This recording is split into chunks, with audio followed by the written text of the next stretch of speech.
Ce qui devait être le premier jour de négociations nucléaires formelles entre les États-Unis et la République islamique d'Iran dans une salle de conférence en Suisse s'est transformé en la démonstration la plus publique que le régime iranien ne dispose plus d'une chaîne de commandement unifiée capable de décider s'il veut négocier, se battre ou faire les deux simultanément en rejetant la contradiction sur l'adversaire.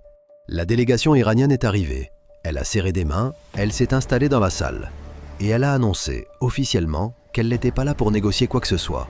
Elle était là, selon ses propres termes, pour mettre en œuvre un mémorandum d'accord signé 2 semaines plus tôt et non pour discuter du dossier nucléaire qui constitue pourtant la raison d'être de tout ce processus. À presque la même heure, la marine des gardiens de la Révolution diffusait un message radio dans le détroit d'Ormuz déclarant le passage fermé à tout trafic maritime. Une fermeture que le commandement central américain a d'abord démenti, avant que le président Trump ne la confirme personnellement et ne menace le régime de conséquences directes. Et pendant que tout cela se déroulait, un député iranien en exercice est apparu sur la télévision d'État pour accuser le propre président du Parlement de son pays de fomenter ce qui ressemble à un contre-coup d'État contre les gardiens de la Révolution, avant que la diffusion ne soit coupée en plein milieu de sa phrase et que le directeur général de la chaîne ne soit évincé dans les heures qui ont suivi. Voilà ce qu'a été le premier jour de négociation. Pas une seule question nucléaire n'a été abordée. Comprendre pourquoi rien n'a été discuté et ce que chacun de ces échecs simultanés représente réellement, c'est la seule façon de comprendre où mène réellement la fenêtre de 60 jours que les États-Unis ont accordée à l'Iran. Il faut remonter au début, parce que la séquence qui a produit le chaos de ce matin en Suisse n'a pas commencé aujourd'hui. Elle a commencé 2 semaines plus tôt, avec une décision que l'administration Trump a prise dans des conditions qui, à l'époque, semblaient bien plus dangereuses qu'elles ne le paraissent rétrospectivement. Voici où en étaient les choses avant la signature de ce mémorandum. La confrontation militaire qui durait depuis des semaines avait atteint une véritable impasse stratégique des deux côtés. Et il vaut la peine d'être honnête sur ce que cette impasse signifiait concrètement, parce qu'elle explique tout sur les raisons pour lesquelles une pause de 60 jours est devenue l'option préférée à une escalade continue. La campagne aérienne américaine, aussi efficace qu'elle ait été pour dégrader les infrastructures militaires iraniennes, s'était heurtée au même problème que toute campagne aérienne contre un commandement retranché finit par rencontrer. Les commandants supérieurs des gardiens de la Révolution qui dirigeaient l'ensemble de cette confrontation n'étaient pas à découvert. Ils opéraient depuis des bunkers profonds, et les bunkers ne sont pas détruits par des frappes répétées d'une manière qui produirait un résultat décisif. On peut frapper le sol iranien pendant des années, sans jamais parvenir à éliminer les décideurs, parce que ces décideurs ne remontent tout simplement pas à la surface assez longtemps pour être ciblés. Dans le même temps, la situation du blocus du détroit d'Ormuz était devenue un piège pour Washington et non pour Téhéran. La République islamique bloquait sa propre rive du détroit depuis l'intérieur. La marine américaine bloquait les ports iraniens depuis l'extérieur. Et l'option que certains membres de l'administration auraient préconisée, une opération militaire directe pour forcer physiquement l'ouverture du détroit et en prendre le contrôle, comportait des conséquences que personne ne souhaitait vraiment assumer en année électorale. Forcer l'ouverture du détroit par la force militaire risquait de dévaster les infrastructures des pays du Golfe arabe, qui se trouvent directement adjacentes aux positions côtières iraniennes. Cela risquait de plonger les marchés pétroliers mondiaux dans le type de chaos qui se traduit directement par des prix à la pompe que les électeurs remarquent en quelques jours. Et ce n'était jamais allé être une opération rapide. Chaque évaluation militaire sérieuse indiquait qu'il s'agirait d'une entreprise de plusieurs mois, et non d'une intervention propre en 2 jours. Au moment précis où le calendrier politique à Washington commençait à compter à rebours vers novembre. L'administration a donc calculé qu'acheter du temps grâce à une extension temporaire du cessez-le-feu, tout en développant une approche plus durable pour ouvrir définitivement le détroit, était stratégiquement préférable à une confrontation immédiate dont le coût et la durée ne pouvaient pas être prédits de manière fiable. C'est pourquoi le mémorandum d'accord existe. Il n'a jamais été conçu comme une voie vers la paix. Il a été conçu comme une pause, donnant à Washington la marge de manœuvre nécessaire pour construire une meilleure option, tout en maintenant les marchés au calme et en gardant le conflit hors de la une des journaux télévisés à l'approche de la saison électorale.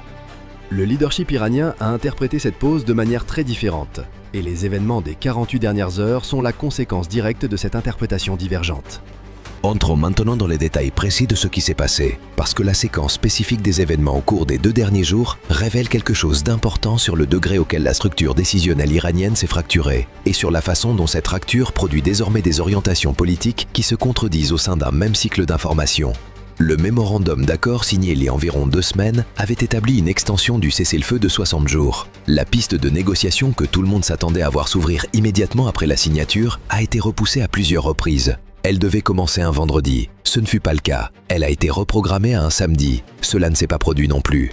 Ce dimanche, les États-Unis ont formellement déclaré qu'il s'agissait du premier jour du compte à rebours de 60 jours, indépendamment du fait que de véritables négociations se déroulent ou non dans la salle. Et ce qui se passe réellement dans cette salle, selon le propre cadrage public de la délégation iranienne à son arrivée, n'est pas une négociation. Ce sont ce qu'ils appellent des entretiens techniques, strictement limités à la mise en œuvre des termes d'un accord déjà finalisé 2 semaines plus tôt, excluant explicitement toute discussion sur le programme nucléaire, qui constitue la raison substantielle de l'existence de ces pourparlers. Le vice-président J.D. Vance était présent sur le site, engageant chaleureusement des échanges avec des responsables pakistanais, dont le maréchal Asim Munir et le premier ministre Shahbaz Sharif, qui ont continué à servir de principal canal intermédiaire pour l'ensemble de ce processus, aux côtés de Jared Kushner et Steve Witkoff représentant le côté américain. Et au beau milieu de cette chorégraphie diplomatique, une confirmation indépendante a été obtenue directement auprès du bureau de l'Agence internationale de l'énergie atomique. Son directeur général, Rafael Grossi, n'a aucun rôle et aucune implication dans ces pourparlers. Lisez cela attentivement. L'Agence de surveillance nucléaire, l'organisme dont l'autorité de vérification technique serait nécessaire pour qu'un véritable accord nucléaire soit crédible, reconnu internationalement et applicable, n'est même pas dans la salle, parce qu'il n'y a rien à vérifier. La partie iranienne refuse de mettre les dossiers nucléaires sur la table. C'est le moment d'examiner les documents bureaucratiques que les gardiens de la révolution ont émis concernant le passage dans le détroit, parce que disait que son langage précis révèle tout sur l'écart entre ce que le régime prétend et ce qu'il cherche réellement à accomplir. L'avis stipule que le seul canal officiel pour traiter les demandes de passage est un site web et une adresse électronique désignée des gardiens de la révolution. Il exige que les navires fournissent des coordonnées valides et soumettent des demandes de passage complètes au moins 48 heures avant d'arriver au détroit. Il précise que pendant la période de cessez-le-feu de 60 jours, les tarifs pour les services de sécurité, de sûreté et d'environnement, ainsi que les exigences d'assurance iraniennes connexes, ne seront pas perçus auprès des armateurs et seront pris en charge par le gouvernement de la République islamique, justifiés par la présence des zones minées et la nécessité déclarée de garantir un passage sûr. Et il rend obligatoire la coordination des routes désignées et des horaires de passage pour chaque navire avant qu'il ne s'approche du détroit, faisant peser la responsabilité de tout manquement directement sur l'armateur. Regardez ce que ce document accomplit réellement par rapport à la position déclarée du président Trump.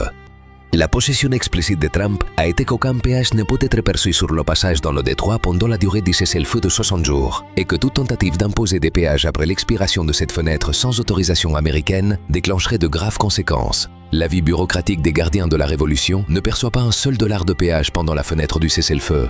Techniquement, il est conforme, mais ce qu'il fait à la place, c'est construire une architecture de contrôle et d'enregistrement entièrement séparée, contrôlée exclusivement par les gardiens de la Révolution, exigeant de chaque navire commercial du monde qu'il obtienne une autorisation individuelle du gouvernement iranien avant de traverser une voie d'eau internationalement reconnue, avec des mécanismes de délai intégrés, des exigences documentaires obligatoires et une responsabilité explicitement transférée sur les armateurs en cas de non-conformité.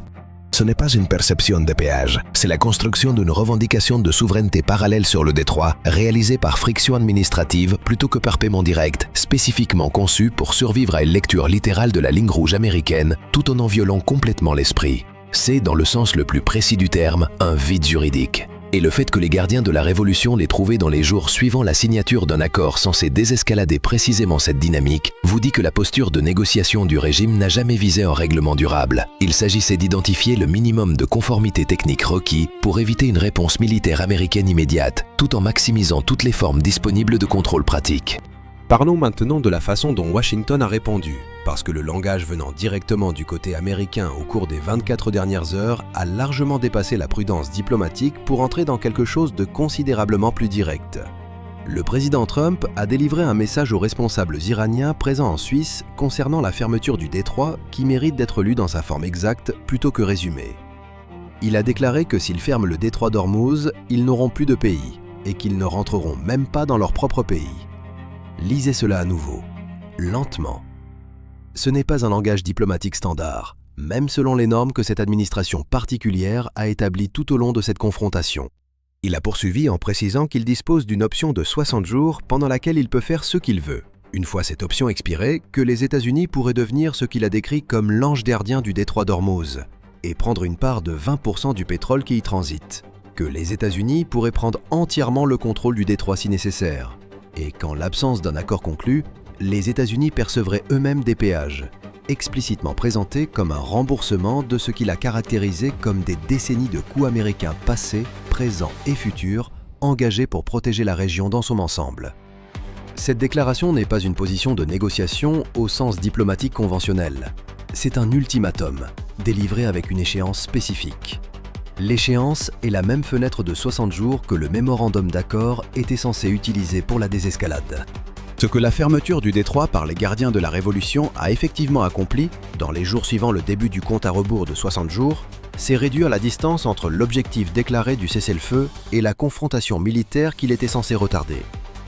L'administration avait acheté du temps précisément pour développer une meilleure stratégie pour rouvrir définitivement le détroit sans déclencher le type d'opération déstabilisatrice pour les marchés que tout le monde voulait éviter.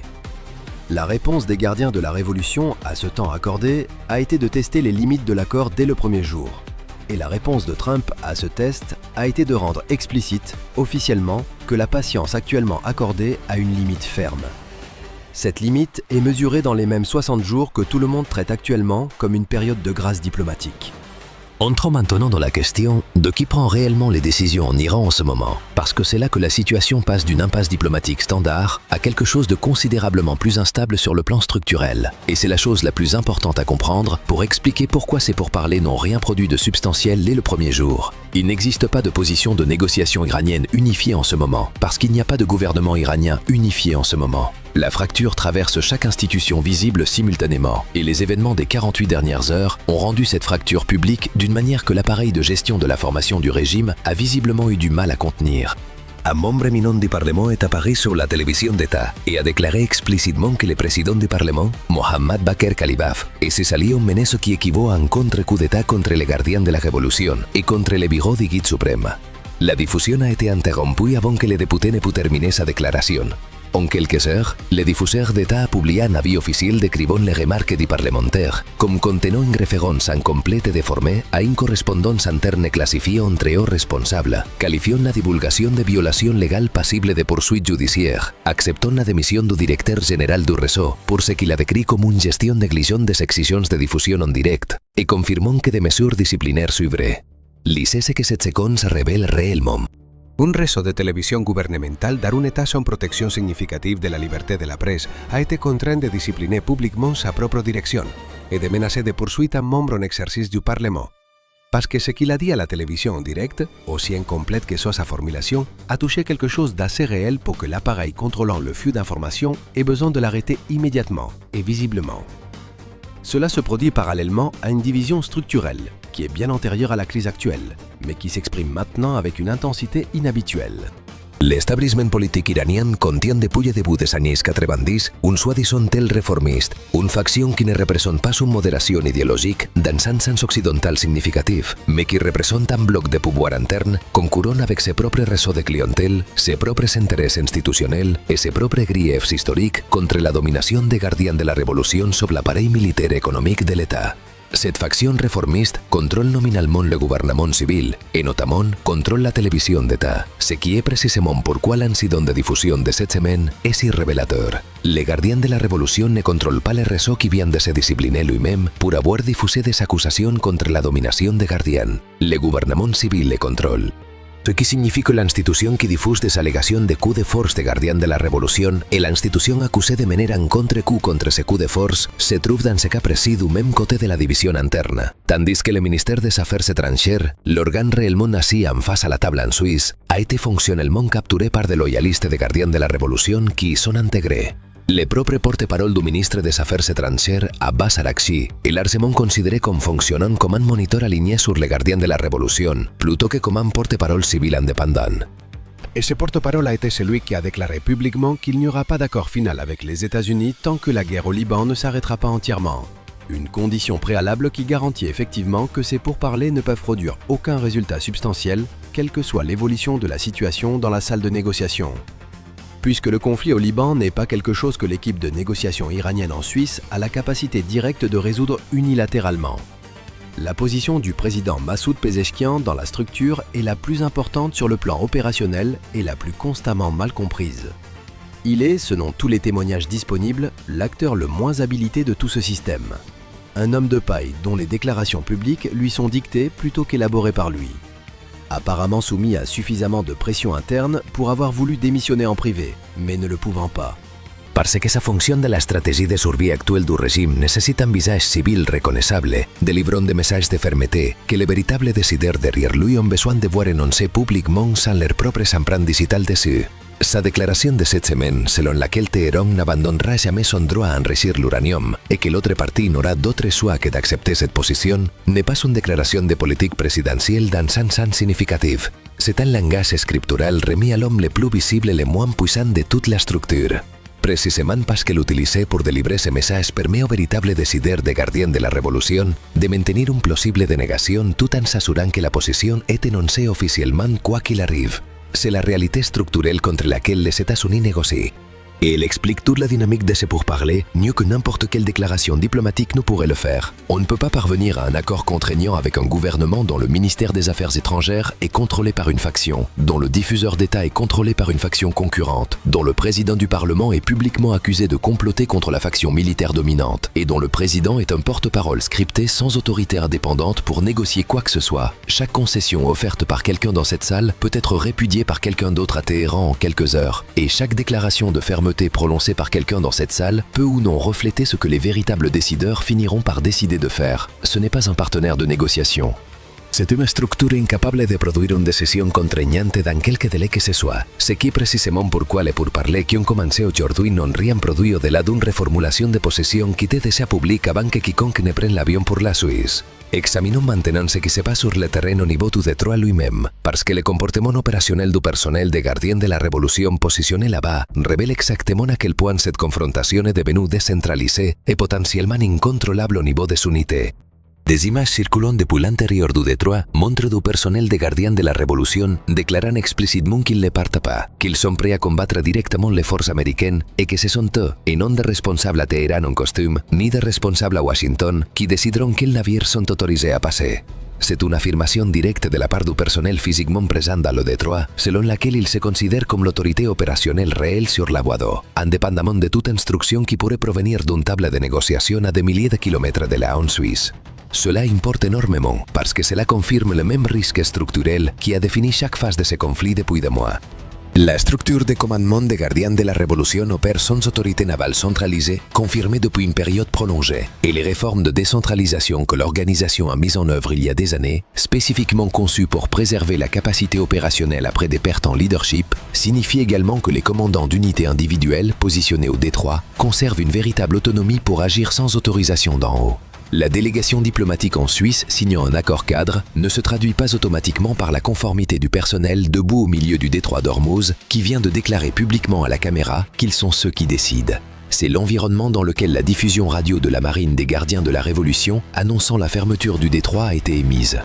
Le langage exact utilisé dans cette transmission a attribué la décision de fermeture à ce qu'il a décrit comme des crimes commis par les forces israéliennes au Liban et des violations des engagements américains concernant le cessez-le-feu plus large.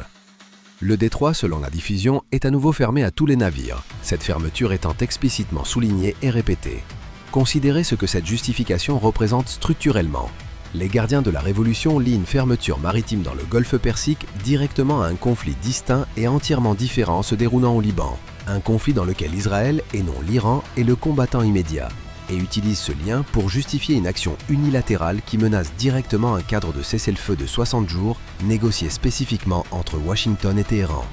Ce lien est soit un choix stratégique délibéré conçu pour donner aux diverses factions internes de Téhéran une justification permettant aux éléments les plus radicaux de prétendre qu'ils répondent à une agression extérieure plutôt qu'ils n'escaladent indépendamment, soit c'est la preuve que les gardiens de la Révolution ne peuvent génuinement pas distinguer entre des théâtres de conflits séparés que le reste du monde traite comme opérationnellement distincts. Aucune de ces deux explications n'est rassurante. Examinons maintenant ce qui se passe simultanément dans le sud du Liban parce que la posture opérationnelle d'Israël là-bas fournit les preuves les plus claires disponibles sur le degré auquel la réalité militaire sur le terrain s'est découplée du langage diplomatique utilisé pour la décrire dans toute annonce officielle de cessez-le-feu. Le ministre de la Défense israélien a confirmé explicitement et publiquement qu'il n'y a aucune restriction sur les soldats des forces de défense israéliennes au Liban pour agir en vue d'éliminer les menaces, quelle que soit l'annonce de cessez-le-feu qui a été faite. Il a déclaré directement que le cadre du cessez-le-feu laisse les forces de défense israéliennes dans toute leur position existante à l'intérieur de la zone de sécurité qui protège les communautés du nord d'Israël et qu'Israël ne se retirera de cette zone de sécurité en aucune circonstance. Le Premier ministre Netanyahu a réitéré la même position, demandant aux forces de défense israéliennes de répondre avec force à toute attaque du Hezbollah et d'agir contre toute menace pesant sur les forces israéliennes, citant spécifiquement l'activité du Hezbollah au cours des 2 jours précédents.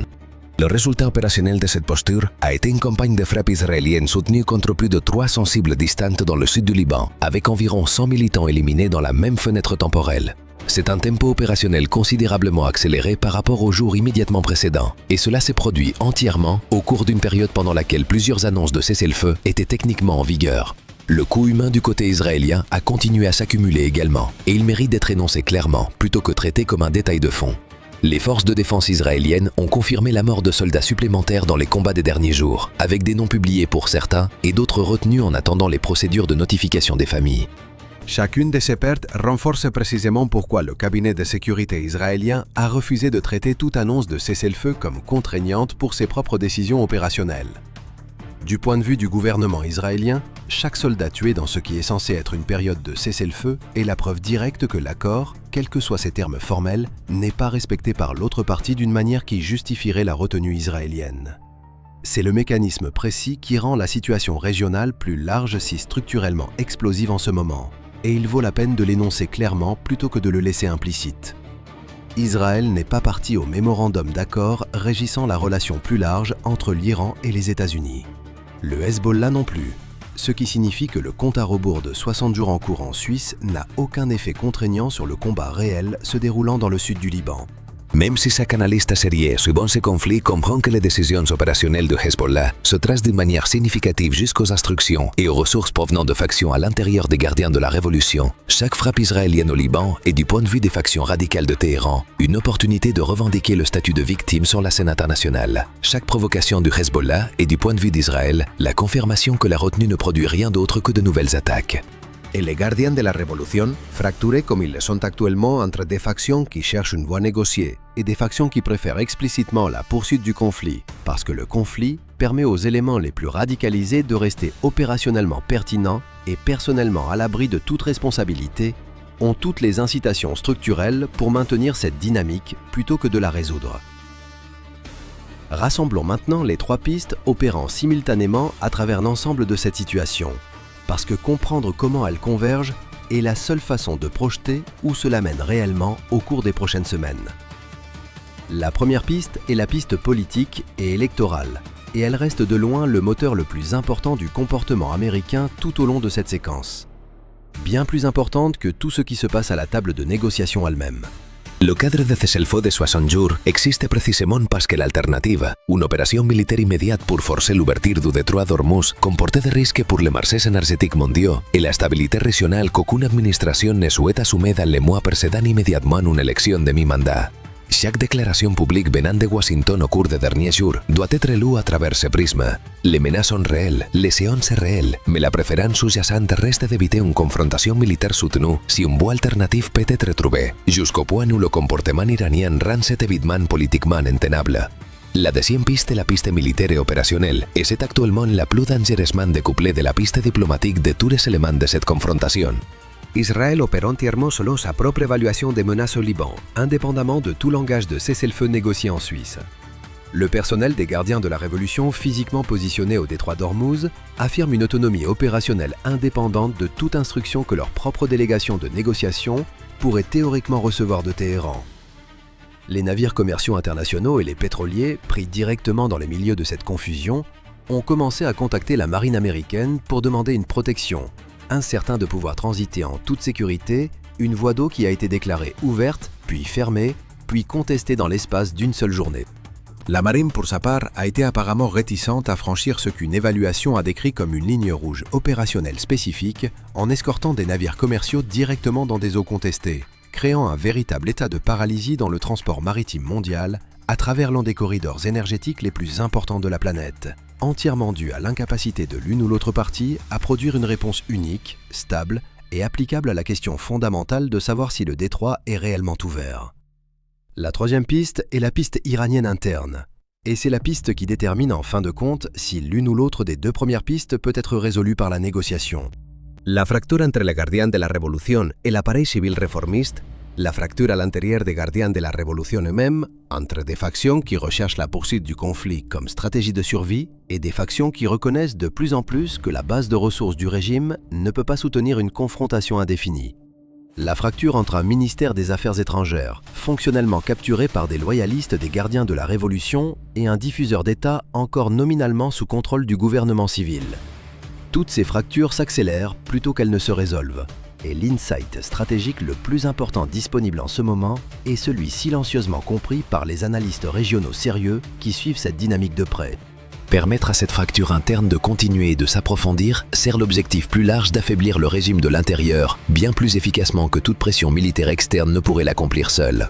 Le risque unique le plus important pour ce résultat est précisément le type de pression externe à grande échelle, qu'il s'agisse d'une action militaire américaine directe contre le détroit ou d'un soulèvement populaire dramatique que le régime peut crédiblement présenter comme d'origine étrangère, qui forcerait les factions internes concurrentes de l'Iran à mettre de côté leur rivalité et à s'unir contre une menace extérieure commune perçue. C'est le calcul structurel le plus important sous-jacent à la retenue américaine actuelle, même au milieu des menaces publiques de plus en plus directes de Trump. Les factions à l'intérieur de Téhéran qui se tuent politiquement, qui s'accusent mutuellement de contre-coups d'État à la télévision en direct, qui licencient des directeurs de télévision, qui menacent des parlementaires de poursuites judiciaires, causent plus de dommages à la cohérence et à la survie du régime en ce moment que 40 jours de frappes aériennes américaines soutenues n'en l'ont accompli plus tôt dans ce conflit. Le pire résultat possible, d'un point de vue purement stratégique axé sur la déstabilisation à long terme du régime, serait un choc externe suffisamment grave pour réunifier ces factions fracturées contre un ennemi commun, avant que la décomposition interne n'ait suffisamment progressé pour devenir irréversible. C'est la position stratégique véritablement difficile que les États-Unis se trouvent à gérer en ce moment. Et cela explique pourquoi la rhétorique sortant de Washington cette semaine a été simultanément plus agressive sur le ton et plus patiente dans la politique réelle que les déclarations publiques seules ne le suggéreraient. Menacer de prendre le contrôle du détroit, menacer de percevoir des péages unilatéralement, menacer que le régime cessera d'exister si la fermeture continue, sert la fonction de maintenir la pression et la crédibilité sans nécessairement obliger l'administration à agir immédiatement. Précisément parce que la préférence stratégique réelle de l'administration est de laisser les divisions internes du régime continuer à se métaboliser aussi longtemps que possible avant qu'une intervention extérieure ne devienne inévitable. Voici donc l'évaluation nette de là où cela mène réellement, avec 59 jours restants sur un compte à rebours qui a commencé à tourner ce matin, dans des conditions que personne n'appliquait ne traite comme un véritable progrès vers une résolution. Le dossier nucléaire, l'ensemble de la question substantielle que ce processus était censé résoudre, n'a pas été discuté aujourd'hui et ne montre aucune voie structurelle pour être discuté de manière crédible à court terme, parce que la faction contrôlant la véritable position de négociation de l'Iran à l'intérieur du ministère des Affaires étrangères a explicitement conditionné tout mouvement ultérieur à une résolution du conflit au Liban que la propre délégation de l'Iran n'a aucune autorité directe à livrer. La situation au détroit d'Ormuz reste véritablement non résolue au niveau opérationnel, avec le transport maritime commercial pris entre une annonce officielle de fermeture, un démenti officiel américain, une confirmation officielle américaine et du personnel des gardiens de la Révolution sur l'eau affirmant une autorité indépendante sur les décisions de passage, quelle que soit la teneur de ces déclarations officielles.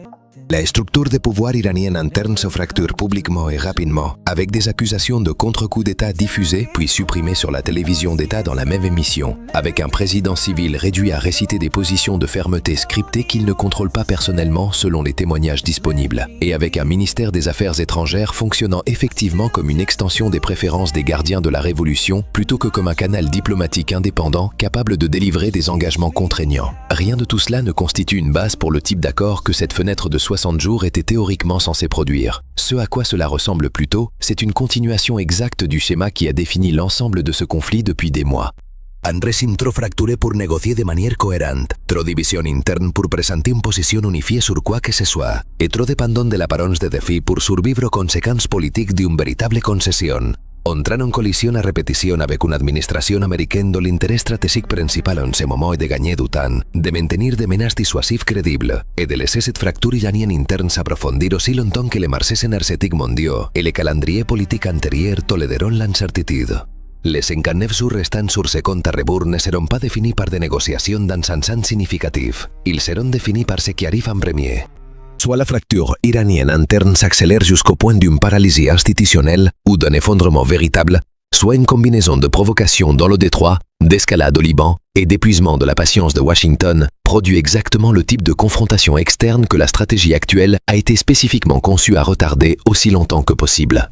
Le premier jour de ces pourparlers n'a rapproché aucun de ces deux résultats de la clarté. Il a simplement confirmé, de la manière la plus publique qui soit, qu'il n'existe actuellement aucune voie iranienne unique capable de choisir entre eux.